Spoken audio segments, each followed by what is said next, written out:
ঢাকা মহানগর গোয়েন্দা পুলিশের সাবেক প্রধান মোহাম্মদ হারুনুর রশিদ সহ ১৮ কর্মকর্তাকে চাকরি থেকে সাময়িক বরখাস্ত করেছে সরকার।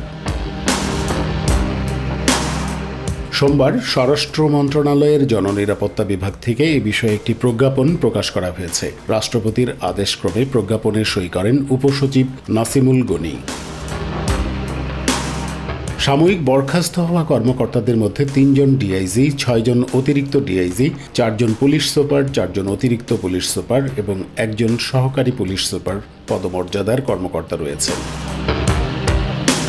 প্রজ্ঞাপনে বলা হয়, ১৮ জন কর্মকর্তাকে সরকারি কর্মচারী বিধিমালা ২০১৮ ৩ গ অনুযায়ী পলায়নের শাস্তিযোগ্য অপরাধে অভিযুক্ত হওয়ায় বিধি ১২ উপবিধি ১ অনুযায়ী তাদের নামের পাশে উল্লিখিত তারিখ থেকে চাকরি থেকে সাময়িক বরখাস্ত করা হলো। সাময়িক বরখাস্তকালীন তারা খোরপোশ ভাতা পাবেন এবং জনস্বার্থে এই আদেশ জারি করা হলো।